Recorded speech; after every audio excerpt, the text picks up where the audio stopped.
এতিয়া আমি অষ্টম পাঠৰ অনুশীলনীত থকা প্ৰশ্ন উত্তৰসমূহ কৰিম। প্ৰশ্ন নং 1ত দিয়া হৈছে চমুকৈ উত্তৰ দিয়া। ইয়াত কেইটামান প্ৰশ্ন আছে, সেই প্ৰশ্নকেইটাৰ চমুকৈ উত্তৰ দিব লাগে। প্ৰথমটো প্ৰশ্ন সোধা হৈছে ইতিহাসক কি বুলি জনা যায়? পাঠটো পঢ়োঁতে আমি জানিবলৈ পাইছিলোঁ যে ইতিহাসৰ আন এটা নাম বুৰঞ্জী, গতিকে ইয়াৰ উত্তৰত আমি লিখিব লাগিব ইতিহাসক বুৰঞ্জী বুলি জনা যায়।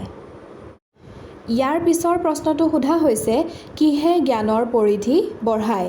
ইয়াৰ উত্তৰত আমি লিখিব লাগিব অভিজ্ঞতাই অৰ্থাৎ এক্সপিৰিয়েঞ্চে, অভিজ্ঞতাই আমাৰ জ্ঞানৰ পৰিধি বঢ়ায়।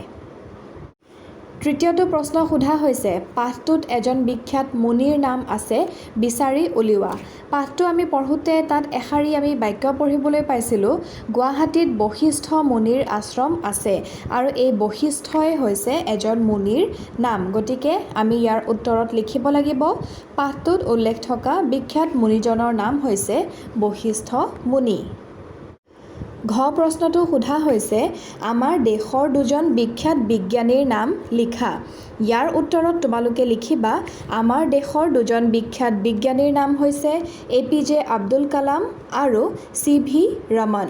এই CV ৰমনৰ সম্পূৰ্ণ নামটো হৈছে চন্দ্ৰশেখৰ ভেংকট ৰমন।